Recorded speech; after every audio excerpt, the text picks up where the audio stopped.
Siempre, como siempre lo hemos dicho, es un gozo estar nuevamente aquí con ustedes para estudiar juntos la palabra de Dios.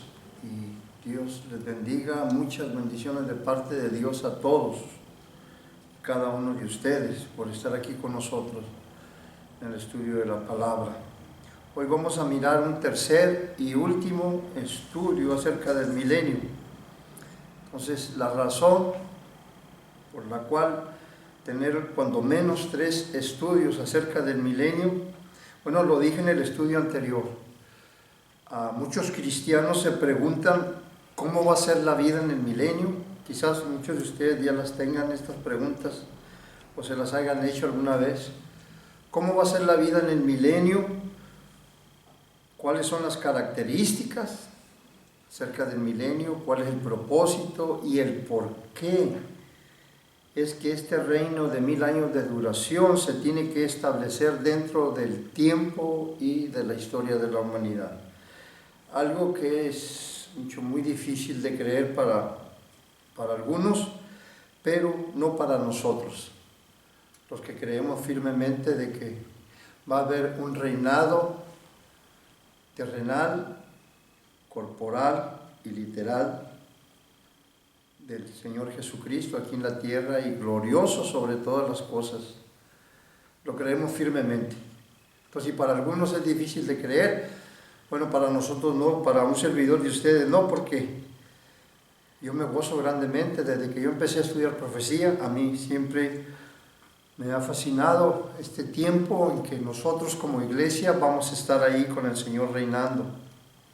Y de esos son los puntos que hemos estado tratando de tocar y ojalá de aquí abarquemos ya esa última parte que nos falta para entender, tener cuando menos no un conocimiento completo, pero cuando menos sí tener un buen concepto bíblico acerca del milenio. Entonces, uno de los propósitos del milenio es que Dios va a revertir la maldición que fue dada allá en el principio, y para llevar a cabo eso, pues Dios va a tener que cambiar la topografía de la tierra. Como dijimos en los estudios anteriores, todo valle profundo se va a ser levantado, y toda altiplanicie, todas esas grandes cordilleras que nosotros conocemos en el día de hoy, pues van a ser bajadas, por decir, Dios las va a bajar esas grandes cordilleras, montañas grandísimas, con una altura grandísima de 200, 300, 800, 1000 metros. Todas esas van a bajar para ese tiempo del milenio. Lo mismo dijimos de los grandes desiertos que van a florecer como las rosas. Van a ser convertidos en un jardín de bellas flores. En otras palabras, la tierra volverá a ser fértil como Dios la creó en el principio. Dios va a regenerar esta tierra, como dijo el Señor Jesucristo. Esta escritura la deben de tener muy bien guardada ahí en estos estudios que estamos teniendo de profecía. La primera vez que voy a mencionar esto, Mateo capítulo 19 y el verso 28. El Señor Jesucristo, a una pregunta que le hicieron los discípulos, los apóstoles, el Señor les contestó, Mateo capítulo 19 y el verso 28. De cierto os digo que en la regeneración, esa palabra, regeneration, cuando el Hijo del Hombre se siente en el trono de su gloria, ustedes que me han seguido también se van a sentar sobre 12 tronos para juzgar a las 12 tribus de Israel. Lleven eso en mente porque la voy a hacer más adelante, la voy a sacar. Pero ahorita lo que queremos es la palabra regeneración. Esa palabra proviene de una raíz griega que se pronuncia palingenesia. Palingenesia, y está formada de 2 palabras. Palin, que quiere decir de nuevo o otra vez, y genesia viene de ahí, es sacada la palabra génesis, que quiere decir principio o que quiere decir orígenes. pero más que todo habla de nacer de nuevo o regenerar de nuevo. De ahí proviene entonces todo esto que nosotros estamos estudiando, porque la palabra regeneración se refiere tanto al hombre como a la tierra. Usted la va a encontrar en el Nuevo Testamento nomás 2 veces. Aquí, donde lo estoy mencionando en Mateo, que se refiere a la tierra, al milenio, donde la va a rejuvenecer, la va a volver a como estaba en el principio. Por eso es la palabra en el griego, palinchenesia. Otra vez, volver de nuevo como estaba en el principio. Y la otra vez que va a encontrar esta palabra es en Tito, capítulo 3 y el verso número 5. Ahí va a encontrar esa palabra regeneración y es el mismo significado, palinchenesia, pero ahí ya se refiere al creyente, a la transformación que ha habido en el creyente, que es el nuevo nacimiento. Entonces es muy importante tener esto en mente. Entonces, otra de las características más del reino milenial es que será un reino de paz mundial. Ya lo hablamos en el estudio anterior, solamente estoy dando un repaso, en donde toda enemistad entre el hombre y aún entre los animales, pues se va a terminar. Dijimos también en el estudio anterior que iba a ser un reino regido por la justicia en todo el mundo. Toda injusticia se terminará y habrá justicia para todos los habitantes del reino.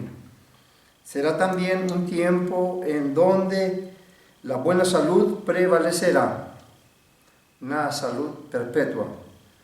O sea que la enfermedad va a ser erradicada, no habrá necesidad de doctor, ni clínicas, ni hospitales, porque habrá sanidad disponible para todos ahí en el reino milenial. Y es algo difícil de imaginar. ¿Tú te puedes imaginar algo así?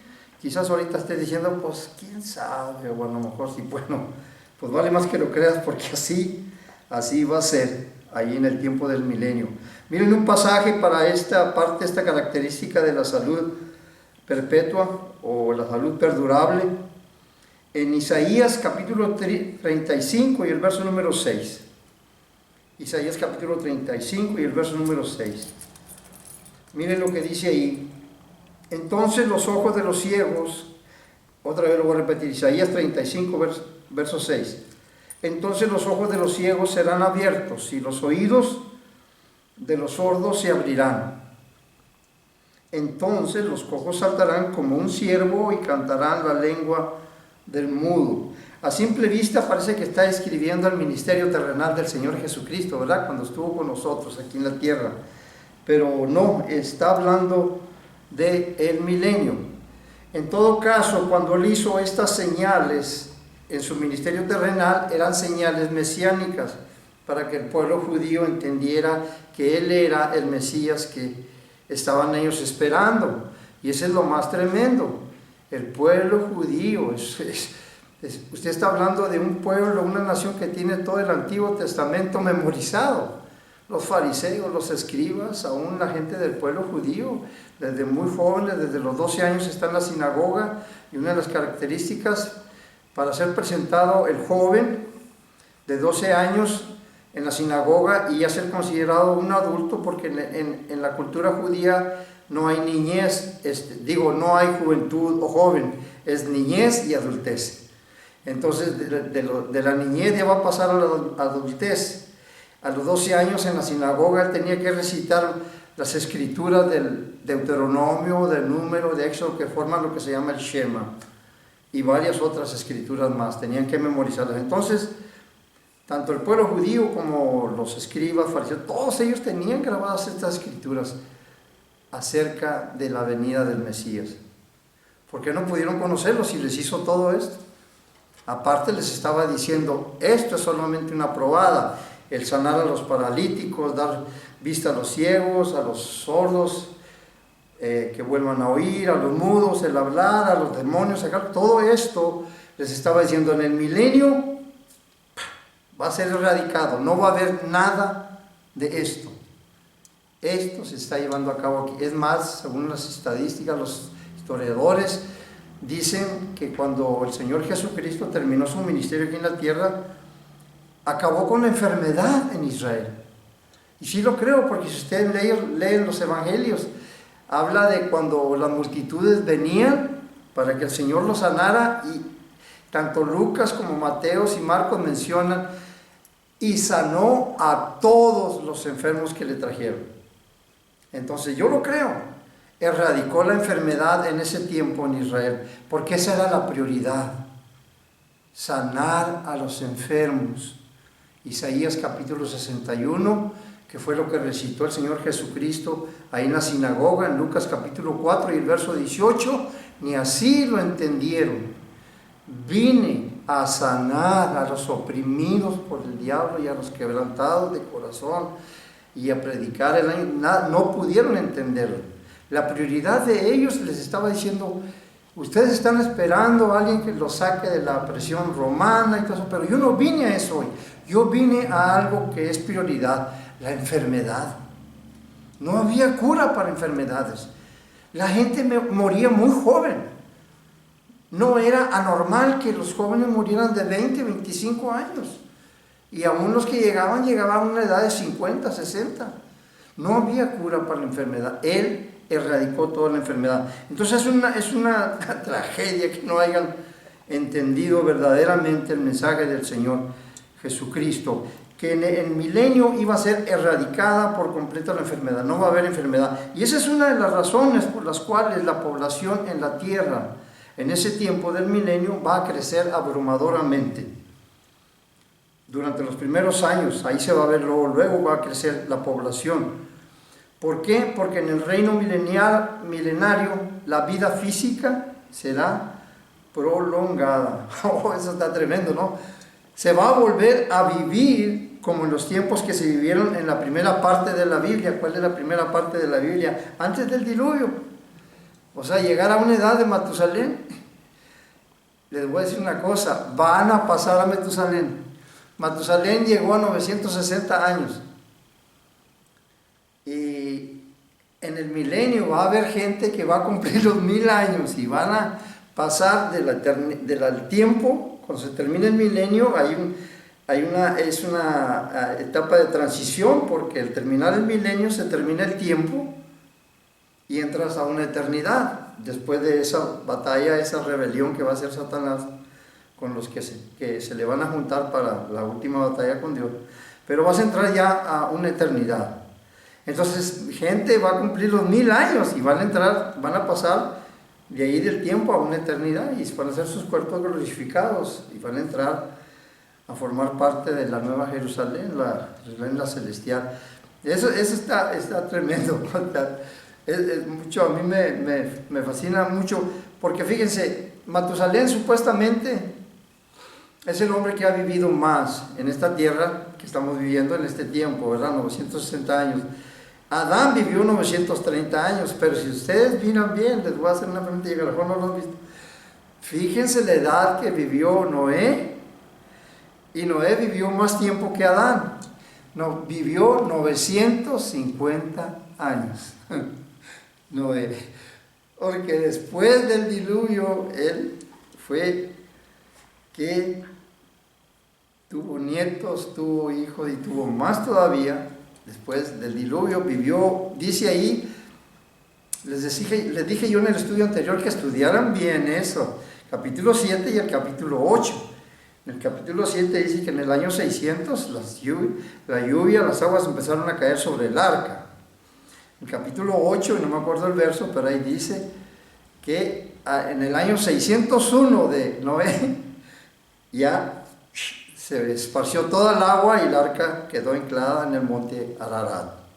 Entonces, la tierra esta estuvo sepultada en agua por cerca o un poquito más de un año.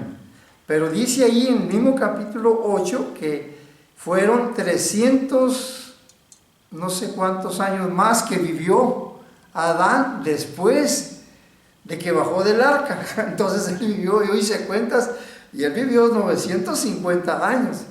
Entonces está Matusalén, está Noé y está Adán, los 3 personajes que más vivieron en este tiempo. Es algo tremendo, yo no lo puedo creer. Pero bueno, lo debo de creer porque así dice la Biblia, pero para nuestra mente finita muchas veces es difícil creer esto. Ahora, aquí hay algo muy importante también que quiero yo también añadir a esto. Bueno, la longevidad, eso va a ser restaurada, eso es lo que quiere decir que va a ser una explosión demográfica de gente.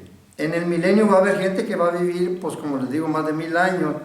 O sea que cuando una persona ha llegado a los 100 años, será como un niño, posiblemente un adolescente o un joven, como tú lo puedas llamar. Ni siquiera se puede imaginar uno eso. O sea, como les digo, la longevidad va a ser restaurada en el tiempo del milenio. Miren una escritura en Isaías capítulo 65 y el verso 20. Isaías 65, chapter 65, verse 20. Ahí dice, no habrá más allí niño que viva pocos días, ni anciano que no complete sus días. Porque el joven morirá a los 100 años, y el que no alcance los 100 años será considerado maldito.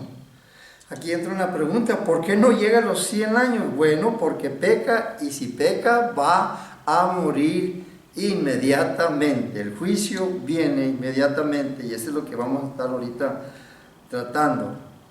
En el milenio, primeramente déjenme decirles esto, la muerte tendrá lugar, sí va a haber muerte, pero no tan temprano como sucede en nuestros días, en nuestro tiempo, ¿verdad?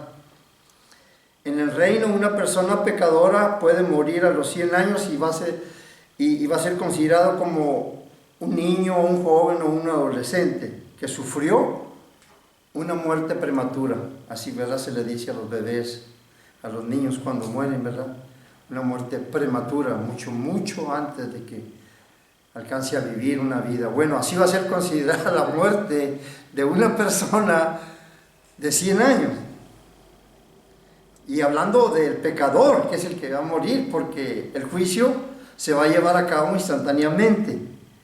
Juicio por el pecado. Esa es otra de las características del milenio. Que ahí en el reino, el juicio por el pecado se va a llevar a cabo inmediatamente.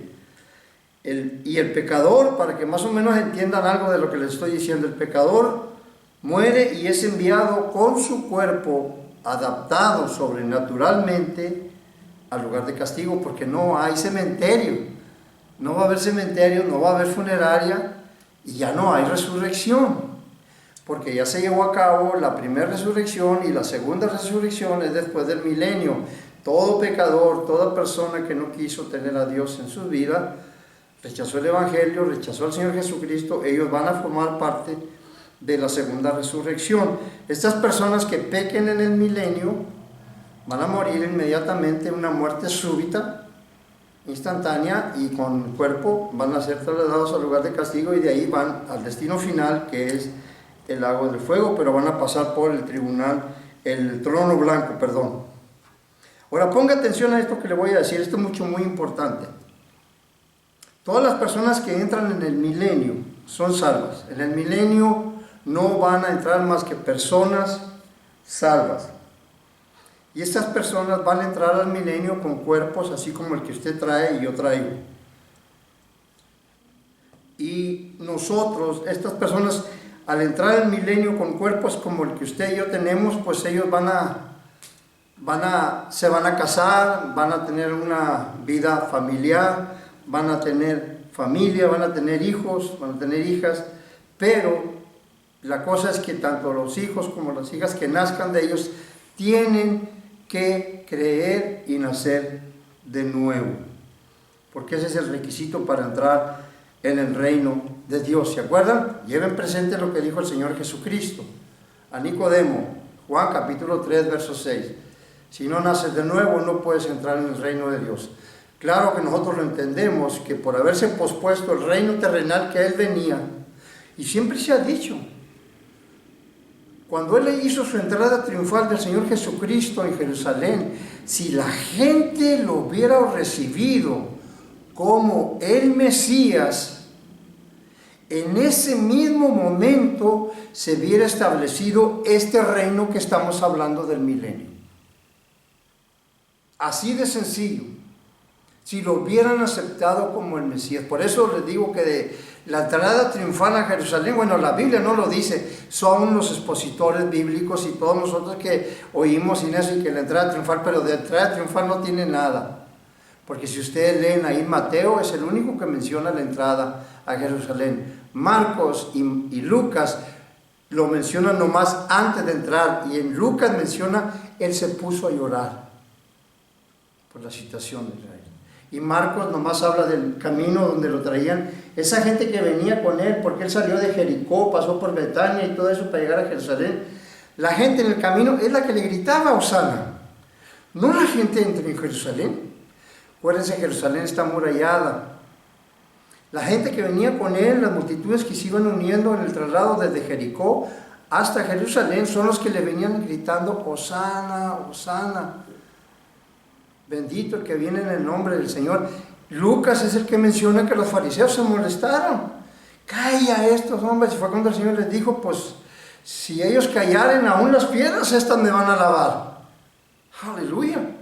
Entonces, Mateo es el único que menciona la entrada del Señor Jesús a Mateo. Pero léanle bien. Me parece que es el capítulo 19 de Mateo. Léanlo bien y van a ver que cuando él entró, en su entrada, en un pollino de asna, en un burrito, decía la gente, ¿y este quién es? Pues el profeta, ¿no es el hijo de José?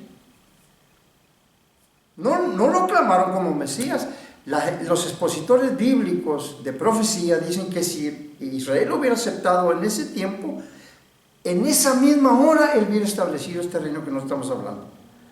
Pero pues ya en el plan de Dios estaba eso. No se llevó a cabo, se pospuso ese reino que nosotros estamos hablando ahorita, se pospuso para este tiempo, después de la tribulación, pero hay un reino espiritual en donde nosotros hemos entrado y Cristo reina en nuestros corazones. Y nosotros, nada más por estar en ese reino espiritual, nosotros tuvimos que ser transformados, tuvimos que ser regenerados. Un corazón nuevo, quitar el corazón de piedra, darle vida a este espíritu que estaba muerto en delitos y pecados. Y ahora estamos en un reino, nosotros ya estamos en ese reino espiritual. Pero ¿cómo es que nosotros sabemos que estamos en este reino espiritual? Porque hemos nacido de nuevo. De otra manera no estuviéramos aquí. Para nosotros esta es nuestra vida, no, la vida cristiana no es parte de nuestra vida, esta es nuestra vida, no hay otra vida mejor. Vivimos la vida anterior a como era esta vida, andando fuera de la voluntad de Dios. Pero gracias a Dios que Dios nos rescató de esas tinieblas y nos trajo a un estilo de vida superior al que se vivía allá fuera de la voluntad de Dios. Así de que nosotros lo entendemos esto. La cosa es que aquí estamos con lo que se le prometió a Israel, que es el reino terrenal, el reino milenial. Ahora, siguiendo con esto, no me quiero tardar mucho, en el milenio, miren, como les digo, la muerte va a tener lugar, pero no va a ser prematura, como la tenemos nosotros hoy, sino que el pecador es el que va a sufrir una muerte instantánea cuando peque. Y el pecador es enviado, como les digo, con un cuerpo, no quiero decir glorificado, no es glorificado, no, está adaptado sobrenaturalmente para ir al castigo eterno. Ya les he hablado, Mateo capítulo 10 y el verso 28, ahí habla, ¿verdad? No temas al que mata el cuerpo y al alma nada puede ser. Te voy a decir, dice el Señor, ¿a quién puedes temer? Teme a aquel que tiene el poder para destruir tu alma y tu cuerpo en el infierno. Él es Dios. Lucas ahí dice más claro, teme a aquel que puede echarte al infierno, porque hay la tradición que te dicen que el Satanás es el que, el diablo te lleva al infierno y que el diablo es el que cuida allí en el infierno. No es nada de eso. Él va para allá también junto con todos los demonios. Es más, aquí él ya está encerrado junto con todos los demonios. Y de ahí nomás le van a dar chance de salir un ratito y ahora el destino final, que es el lago de fuego.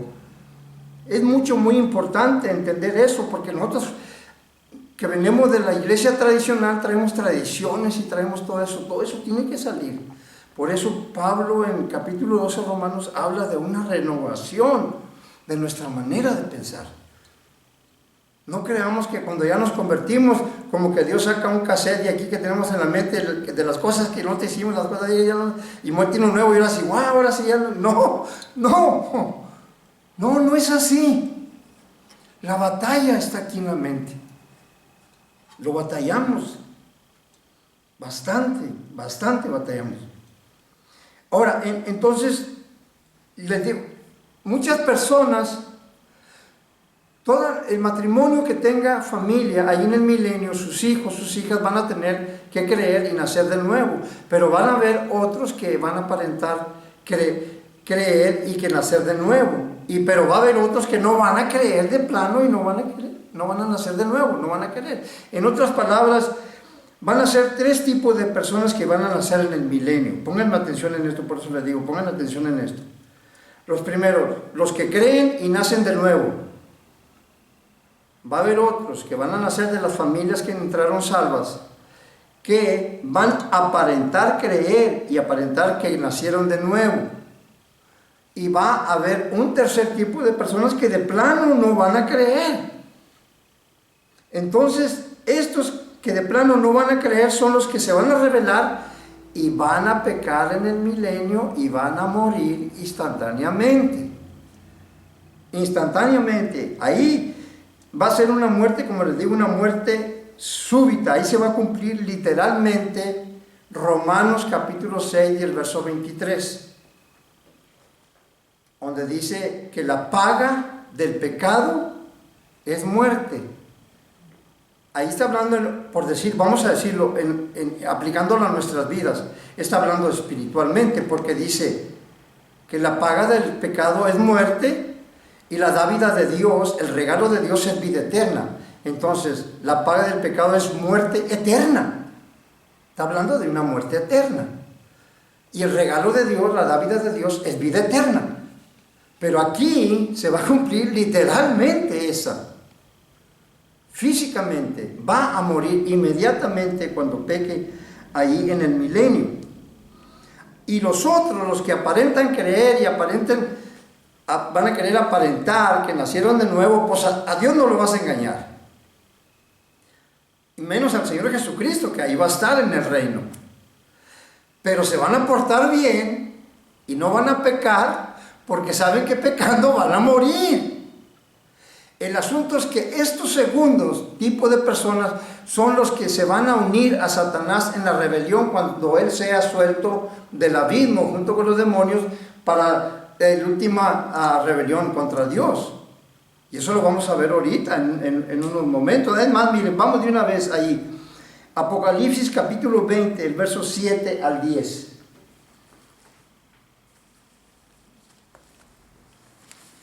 Apocalipsis capítulo 20, apenas no hemos pasado del 3, pero vamos a hablar del 7 al 10 y luego al último del estudio vamos a tocar los versos 4, 5, 6 hasta pues 4, 5 y 6 son los que nos van a quedar. Estoy tratando de ubicarme, pero miren, vamos a ver el 7, capítulo 20 y el verso número 7, vayan conmigo. Por eso escribo la escritura, porque esto me quita tiempo. Ahí les apunto por algo que no tengo tiempo de apuntar y por eso tengo que irme a la Biblia. Ok, capítulo 20 y el verso número 7. Miren lo que dice. Cuando los 1000 años se cumplan, ahí nomás parece tantito y ahí te vas a dar cuenta que va a haber un periodo de 1000 años donde va a haber gente con cuerpos semejantes a los nuestros. Pero no va a haber influencia satánica, porque Satanás va a estar encerrado. Entonces, ¿cómo es que van a pecar? Bueno, eso no quiero adelantar, porque esas son preguntas que me han hecho a mí. Cuando los 1000 años se cumplan, Satanás será suelto de su prisión. Verso 8, y saldrá a engañar a las naciones que están en los 4 ángulos de la tierra. Ahí ya te debe dar a entender otra vez. Siempre cuando pienses en el reino milenial, está hablando de todo el mundo.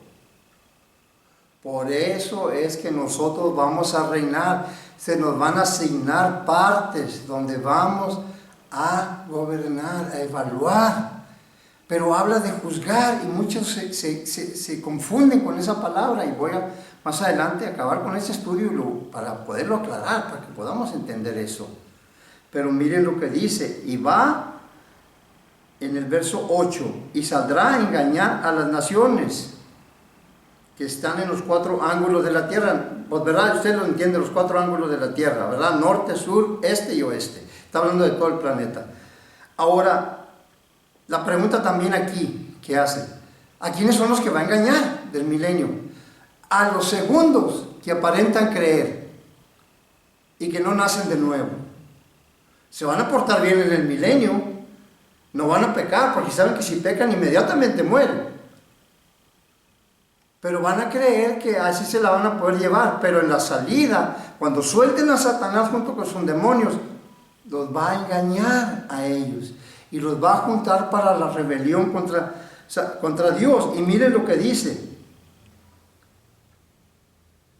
y saldrá a engañar a las naciones que están en los 4 ángulos de la tierra, a Gog y a Magog, a fin de reunirnos para la batalla. Miren la cantidad de gente, el número de los cuales es como la arena del mar. Millones. ¿Te puedes imaginar?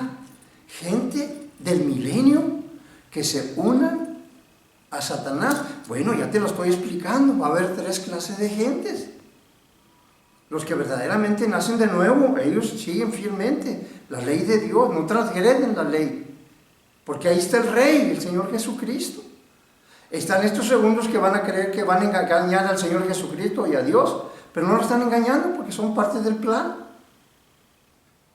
Y no es que Dios los esté incitando a que no crean, no, son ellos. El hombre tiene su libre voluntad para hacer su decisión. Y están nosotros los terceros que de plano, como rebeldes, ¿verdad? Porque esa es la naturaleza del hombre. No vamos a creer. Bueno, eso se les va a hacer fácil pecar. Van a morir instantáneamente. Entonces es muy importante entender esto. Y dice el verso 9, y subieron, déjenme leerle de una vez hasta el verso 10, y subieron sobre la anchura de la tierra, otra vez todo el planeta, y rodearon el campamento de los santos y la ciudad amada, otra vez Jerusalén. Acuérdense, la ciudad de Dios es el punto de Satanás, aferrado y aferrado y aferrado. En la batalla de Gog y Magog también quiso hacer lo mismo, rodeó. Zacarías capítulo 14 y te habla cómo rodeó a Jerusalén y le quiso destruir y mató a muchos judíos y todo eso. Muchos de ellos son los que no quisieron también saber nada con el Señor, pero los mató porque eran judíos. Y aquí también, si te das cuenta, quiere volver a ir a rodear a Jerusalén. Verso 9. Y de Dios, miren cómo va, mira, Dios no batalla, va a ser rápido esto. Mira, yo creo que aquí ya va a decir, ya va a decir el Señor, mira, aquí esto ya se acaba todo de una vez, porque ya vamos en la parte final de mi plan que tengo para con mi gente, mi pueblo, mis redimidos. Y dice, y de Dios descendió fuego del cielo y los consumió. Ahora, verso 10, ahí está el destino final de Satanás y los demonios. Ese es el destino. Y el diablo que los engañaba fue lanzado al lago de fuego y azufre, donde ya estaban la bestia y el falso profeta, y serán atormentados día y noche por los siglos de los siglos. Cuando ven esa palabra de los siglos, está hablando de la eternidad. En el griego no hay palabra para la eternidad. Entonces la única manera como escriben la eternidad es cuando ves tú en la Biblia, tanto en el Antiguo como en este, por los siglos de los siglos. Ahí te está diciendo que es la eternidad. Este verso, llévenlo bien presente, porque elimina también una creencia que se corre mucho aquí. Hay muchas gentes que hablan de la doctrina de la aniquilación. Ustedes lo van a oír, y por eso es bueno tener trabajo de evangelismo. Cuando estás intercambiando con personas, cuando tú llegas con el evangelio, tú vas a ver cuántos pensamientos, cuántas creencias, cuántas tradiciones trae la gente, y creyendo que todo eso está bien. Y ese es el trabajo del evangelista en la calle, no el de la iglesia, no el de la calle, de hacerle ver con la palabra de Dios que no es así. ¿Cómo sabes que en verdad es así, que lo que te dijeron? Es que mis padres me enseñaron, es que la iglesia donde yo me dijeron esto. No es así. doctrina de la aniquilación es que cuando el hombre muere, ahí se acaba todo, entra al sueño del alma, al sueño eterno, ya no hay nada. Se le llama la doctrina de la aniquilación. No, Señor, aquí están, vivitos y coleando. El falso profeta y el anticristo, 1000 años ya tenían aquí, vivitos y coleando, y en tormento, ahí dice. Y serán de día y de noche por los siglos de los siglos. El falso profeta y el anticristo son los que estrelaron el agua de fuego. Ya tenían 1000 años ahí, solitos los dos ahí, ¿verdad? Acompañándose uno al otro. Pues tengo que decirlo así de esa manera para poderlo entender en palabras de nosotros. No voy a hablar teológicamente, elocuentemente, te lo voy a decir como es, verdaderamente. Y es muy importante entender esto. Mira, esto que les estoy hablando de las personas que van a entrar al milenio, es muy importante que nosotros entendamos esto. Por ejemplo, esta escritura que acabo de leer, las preguntas que mucha gente hacen en referentes que cómo es que la gente va a pecar en el milenio. Pues va a haber pecado, va a haber muerte, pero no muerte prematura, se va a extender. Y si el pecador peca, muere, pero como dice ahí, a los 100 años, 200 años, no sabemos cómo será toda ese. Entonces, quiero que observen esto. Satanás va a estar atado en el abismo. Quiero decir esto para que nosotros podamos formular una pregunta. Por ejemplo, esta escritura que leímos ahí dice que Satanás estuvo atado en el abismo por 1000 años. Eso quiere decir que no, durante los 1000 años no hubo influencia satánica ahí en el creyente o los salvos que están ahí en el milenio. Aunado a eso, va a estar el Señor Jesucristo como Rey ahí en el milenio. Y la pregunta que muchos se hacen y me la han hecho a mí, y son varias, las tengo aquí apuntadas. ¿Cómo es que el hombre todavía va a pecar ahí? No hay influencia satánica. Pues es el principal, el que nos hace a nosotros ahí, que nos destantea por aquí, nos trae borrachitos y nos anda por para allá y que mira por abajo. Y pues exteriormente, vaya, vamos a ponerlo de esa manera exterior, porque es lo que te presenta Satanás. Mira, y ahí anda. Y es porque eso es lo que te presenta. Por ejemplo, dicen que la prueba y la tentación son gemelas. Estás en una prueba, vamos a poner una ilustración sencilla nada más. Estás en un problema financiero, no tienes dinero, tienes las deudas, tienes esto, te están cobrando, vas a perder el apartamento, vas a perder esto. Vas al trabajo y vas a pedir aumento, y entras a la oficina y te dicen, no, está el manager, ahorita viene, y espéralo aquí, y estás ahí sentado y ves ahí, casi por lo regular, ellos tienen dinero ahí en el escritorio.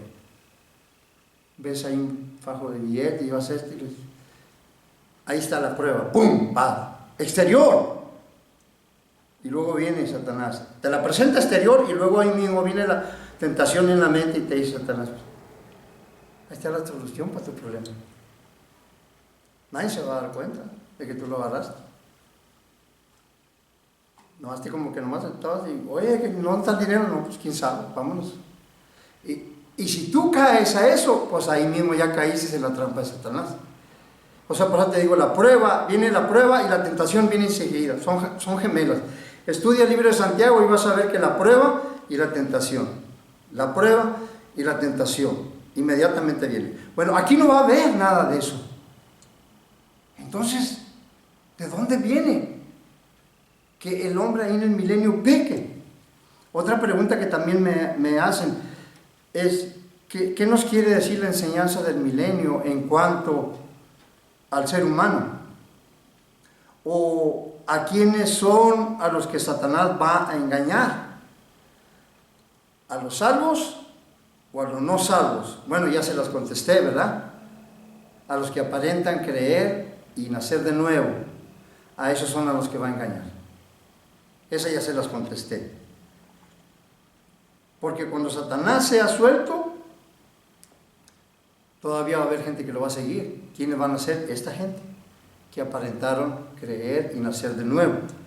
Entonces, aquí está una de las doctrinas más importantes del cristianismo. Y también contestar otra pregunta de ¿por qué es necesario el milenio? Bueno, aquí está. para mí, qué bueno de esto del milenio. ¿Por qué? Porque el hombre, me enseña que el hombre es absoluta, total e internamente corrupto. Y no hay ninguna esperanza para el ser humano o para el hombre si no hay una intervención divina. La Biblia nos enseña claramente la incapacidad del hombre al margen de la intervención de Dios en su vida. Si Dios no interviene en su vida, el hombre está perdido. Todo hombre, todo ser humano. Es por eso que no debemos sorprendernos cuando miramos cosas que suceden en el mundo, si es que nosotros entendemos la naturaleza pecaminosa del ser humano, del hombre. Porque en el milenio miramos que no va a haber influencia satánica y que va a estar el mismo Señor Jesucristo reinando ahí. Entonces, ¿qué es lo que nos quiere decir eso? Lo que nos quiere decir es que la naturaleza pecaminosa interna del ser humano es la que lo lleva a pecar contra Dios. Entonces está fuerte eso. Este cuerpo, el cuerpo pecaminoso, la naturaleza, ahí no va a haber influencia de Satanás. Entonces pudiera decir uno, pues no tengo la influencia de Satanás, entonces ¿qué lo lleva a esta gente? Tanto al segundo grupo de gente como al tercero. El tercero, pues sí, ya enseñó su depravación, todo eso. Es más, aquí me voy a adelantar. El hombre está afectado por algo, y es donde quiero entrar ahorita, por algo que los teólogos han llamado la depravación total del hombre. ¿Sabe lo que es la depravación total del hombre y de la mujer y de todo ser humano? Vamos a ampliarlo todo para que se pueda entender. O sea, vamos a ponerlo en una sola pregunta. ¿Sabe usted lo que es la depravación total del ser humano? Le voy a decir algo que no es, porque por eso dice, para entender lo que es, pues hay que primeramente explicar lo que no es. Entonces, la depravación total no es ni siquiera la condición en la que el ser humano está. Para darme a entender un poco más, le voy a decir. La depravación total no es lo que una persona o un hombre está haciendo ahora mismo, ahorita, porque ahorita hay cosas terribles que el ser humano puede estar haciendo, ahorita mismo. Como el robar, el cometer crímenes, secuestros, meterse en drogas o traficar drogas o pecados inmorales, puede hacer muchas cosas. Y uno dice, pues ahí está la depravación, porque en el español la palabra depravación pues está hablando de algo que el hombre es. En ese momento, es un depravado, ¿verdad? Que decimos, o es una depravada. Mira lo que está haciendo, es que es un depravado. No, bíblicamente no es eso. Te voy a decir cuál es bíblicamente el significado de esa doctrina que es importantísima, que nosotros la entendamos y nos la está enseñando el milenio. Lo que va a suceder en el milenio, que va a haber gente con cuerpos como el que tenemos usted y yo. Nosotros, por la gracia de Dios, vamos a estar con un cuerpo glorificado, con poder sobre la materia, y vamos a tener jerarquía y vamos a estar en otro nivel que para mucha gente no lo puede concebir, que estemos, ¿verdad? Mortales con gente inmortal, ¿verdad? Como decimos. Yo sí lo creo y se los he demostrado con Biblia y todo eso. Pero esta gente que está con estos cuerpos no tienen la influencia de Satanás, no tienen la tentación, el ataque satánico que el creyente sufre a diario en esta vida cristiana. No lo va a tener. Entonces, ¿qué es lo que lo lleva a él? Lo interno. Esto. Pasiones, Pablo le llama pasiones desordenadas, pasiones vergonzosas, ira, esto. Pues mira el capítulo 5 de Gálatas, las obras de la carne, no obras de Satanás. Habla del adulterio, la fornicación, y dice, no, es que Satanás me llevó. No, Señor, eso no fue Satanás. Ahí leen Gálatas capítulo 5. La borrachera, que esto y que el otro, y que... No, míralo. Entonces, eso es lo que va a estar presente ahí. Pero, para que nosotros podamos entender esto de la depravación total del ser humano. Pónganme atención en esto que le voy a decir, porque es muy importante.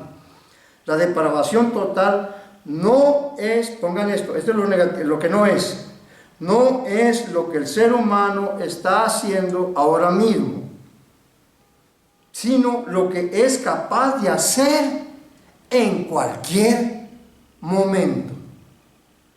Lo voy a repetir otra vez para que lo apunten. Apúntenlo, porque la mente es como los amigos, cuando más lo necesitas te dejan embarcado, ahí te dejan solo. Así es, y créanmelo, ni cristiano ni no cristiano. Lo digo sencillamente así. Yo no estoy diciendo nada malo, pues tengo ya casi 40 años viviendo en la vida cristiana, ¿cómo no vas a ver de esto? Y no tengo nada en culpa, porque yo sé, está el ataque de Satanás, está esto de aquí, de esta naturaleza pecaminosa que hay en este cuerpo. Para que mejor me entiendan, si muchos no me entienden, muchos cristianos están batallando y se sienten desanimados porque caen en una falta, caen en un pecado y dicen, pues yo no merezco ser cristiano, no merezco, estoy quedando mal con Dios, empiezan a sentirse mal porque le han fallado a Dios. Estudia la vida de David en el Antiguo Testamento. Yo tengo una enseñanza tremenda de el corazón de ese hombre. Y si hay alguien que nos hace llegar a Dios, nosotros como cristianos, si hay alguien que nos hace llegar a Dios como pecadores que somos, es David. Y vas a ver cómo Dios le dice de David: he hallado a David un varón conforme a mi corazón. Y ya había pasado todo lo que pasó. En una mano la traía llena de sangre por la gente que había matado en la guerra. Por eso Dios le dijo: tú no me vas a hacer el templo, porque tú has derramado. Dile a David que él no me va a hacer en la casa, que yo ni estoy pidiendo casa, le dijo Dios. ¿Cuándo le he dicho yo a Judá o a Jerusalén o a la tribu que me haga casa? Si el cielo es mi trono y la tierra es el estrado de mis pies, ¿qué casa me va a edificar el hombre? Dile a David, Natán, porque él le nació, dijo: es que no es justo que yo viva en un palacio y mi Señor viva en el tabernáculo todavía, en una carpa. Y le dijo Natán, le dijo David: quiero construirle un buen templo grande. Entonces, le dijo Natán: no, haz lo que tu corazón te dice. Pues ahí le falló Natán, porque tan pronto iba llegando allá a su casa Natán y dijo: regrésate y dile a David: ¿cuándo le he pedido yo a Israel o a la tribu de Judá que me haga casa? No, dile que él no me va a edificar casa. Ok, él no me va a edificar casa porque él ha derramado mucha sangre. En una mano traía sangre y en otra mano tenía el adulterio, la falta que él había cometido, el punto negro, y él se sentía devastado. Y cuando Natán fue y le dijo lo que había hecho, cayó postrado y le dijo: Señor, me arrepiento, te pido que perdones mi pecado y todo eso. Él no nomás se quedó ahí como diciendo: ok, si tú ya me perdonaste mi pecado, yo voy a ser restaurado. Y otra vez, pues, yo sé que fallé a mi pueblo Israel, es una mancha para toda la nación y todo, pero si tú me restauras, yo voy a seguir bien. ¡No! Él no hizo eso, porque muchas veces estamos felices porque Dios perdonó nuestra vida pasada, nuestros pecados. No. David dice en un salmo: examíname, oh Dios, y escudriña mi corazón. Después de lo que sucedió, después de que Dios ya lo había redimido, examíname, oh Dios, mi corazón, y ve si hay alguna iniquidad, y sácala de allí para yo servirte mejor. Muchas veces andamos batallando nosotros y le decimos a Dios: Señor, quítame esto y quítame esto, lo otro y lo otro, y le va a decir Dios: pues eso ya, ¿por qué me pides eso? Eso ya debe de estar. Yo ya lo maté, todo eso. Lo que tú tienes que hacer es llevarlo a la cruz. Porque todos los que son de Cristo han crucificado sus deseos y sus pasiones juntamente con el Señor Jesucristo. Entonces, tener un corazón como el de David, claro que no lo vamos a tener como el de él, pero sí nos ayuda para nosotros poder vivir esta vida. Y si tú estás desanimado por algo que tú hayas fallado a Dios, Dios te va a restaurar, pero no meramente vas a querer vivir una vida ya tranquila. No, vive una vida sirviéndole a Dios como Él se merece, porque Él merece todo nuestro agradecimiento y todo nuestro amor y toda nuestra obediencia a Él. No hay otra manera. Entonces, una de las doctrinas más importantes del cristianismo, y gracias por el milenio, como les dije, es porque el hombre trae eso en su interior, esa naturaleza, y como les digo, es lo que la gente habla de la depravación total del ser humano. Lo voy a volver a repetir. Depravación total no es lo que el ser humano está haciendo ahora mismo, sino de lo que es capaz de hacer en un momento dado. Puede ser la persona más amable, más bondadosa, pero llega un día, llega un momento,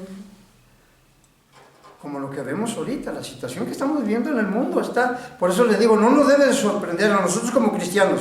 Quizás para la gente del mundo sí, pero para nosotros como cristianos no nos debe sorprender. Porque la depravación total está en todo ser humano. Y nosotros como cristianos debemos de entender esto. Porque nosotros tenemos una ayuda poderosa, que es el testimonio, la transformación que ha hecho el Señor Jesucristo en nuestras vidas. Nos ha dado un nuevo nacimiento, un nuevo corazón, un nuevo espíritu. Estaba muerto y nos dio un nuevo espíritu.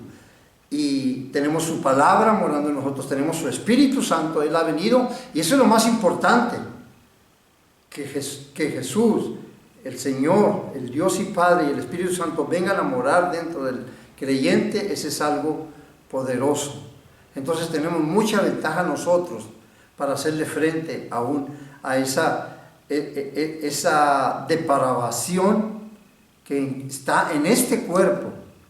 Pero para que mejor me entiendan, lo que es el ser humano capaz de hacer, por ejemplo, hemos visto muchos casos en donde en un vecindario, en una vecindad, hay un matrimonio y de repente la mujer le dice que va a dejar al esposo, le dice al esposo que la va a dejar, y ¿qué es lo que hace el esposo? Saca un arma, le quita la vida a la mujer y luego de paso se lleva a los niños, quita la vida a los niños y luego se quita la vida a él. ¿Cuántas veces no hemos visto eso en los noticieros? Y la gente del vecindario dice, pero ¿cómo, hombre? Si el hombre se miraba muy bien, nunca esperé que fuera a llegar a hacer eso. Pues así es. Esa es la depravación total del hombre. Por eso les digo, grábensela bien. Esa es una doctrina muy importante en el cristianismo. No es lo que el ser humano esté haciendo ahora mismo, sino lo que es capaz de hacer en cualquier momento. ¿Verdad? Eso es más importante. Mire, para que mejor me entiendan, ay, se fue rápido, ¿verdad? Vamos al libro de Romanos, nomás para que entendamos un poquito de esto.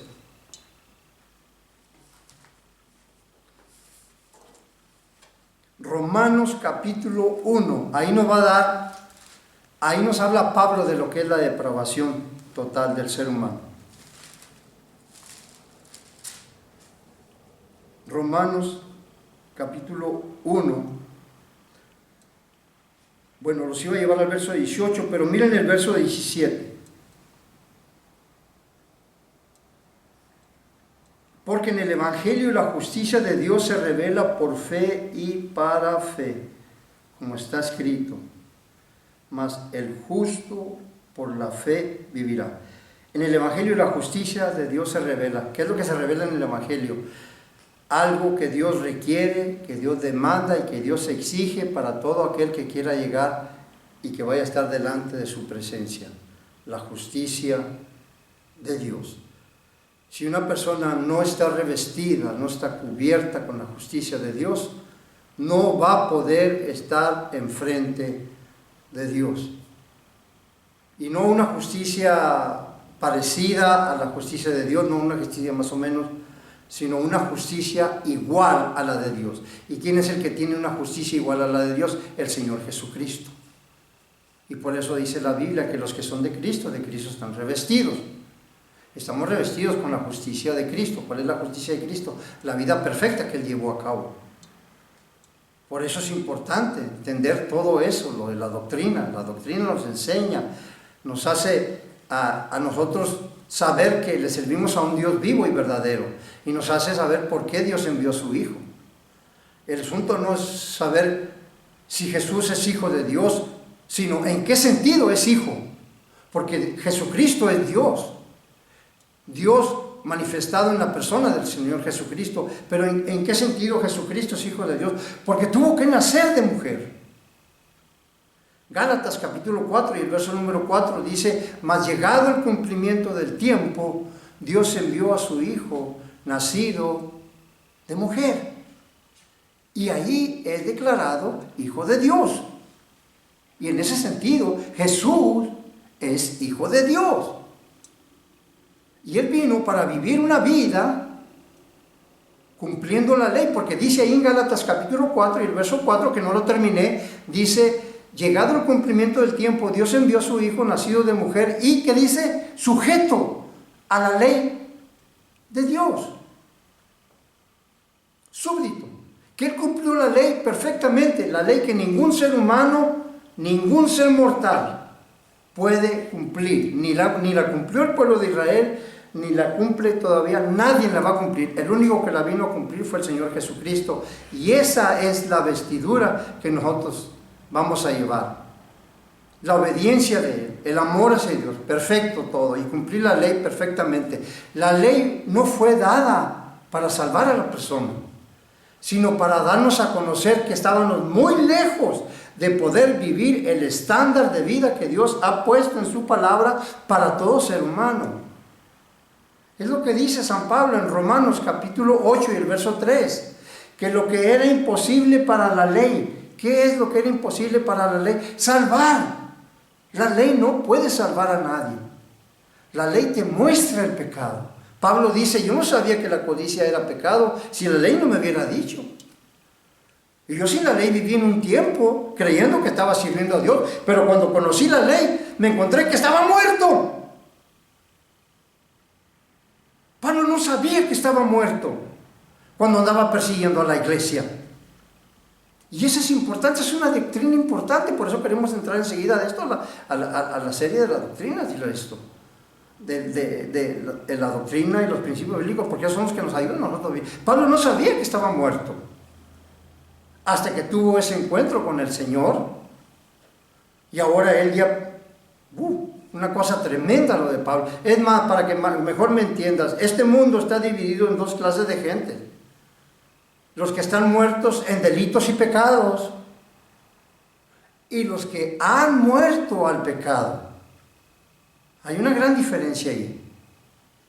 Y es lo que dice aquí Pablo en Romanos capítulo 8 y el verso 3, que lo que era imposible para la ley, o sea que la ley no salva, entonces Dios tuvo que, y lo dice, por lo débil de la carne, la incapacidad del ser humano. Nosotros estamos incapacitados para responder al llamado de Dios. No podíamos porque no teníamos sensibilidad, nuestro espíritu estaba muerto. Por cuanto éramos débiles por la carne, entonces Dios envió a su Hijo en semejanza de carne de pecado, no en carne de pecado, que se entienda, es en semejanza. Trajo un cuerpo igual que el de nosotros, porque Jesucristo sufrió, tuvo dolores, lloró, se llenó de ira, se enojó, todo, y sufrió la agonía, los azotes, todo lo se sufrió como un ser humano, porque Él traía un cuerpo semejante al nuestro. Y con ese cuerpo dice que Él condenó el pecado en la carne, para que nosotros fuésemos hechos, que dice el verso 4, la justicia de Dios en Él.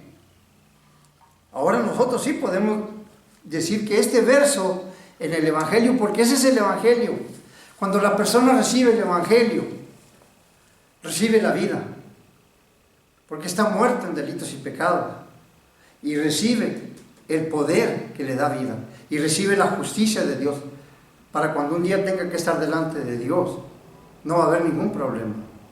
Verso 19. Me voy rapidito, yo sé que ya tengo, ¿cuánto tengo? Otra vez, un minuto. I'm sorry. ¿Me das oportunidad para otros? ¿Sí? Bueno, tengo que pedir instrucciones aquí. Déjame nomás aquí, acabar aquí esto, chiquita.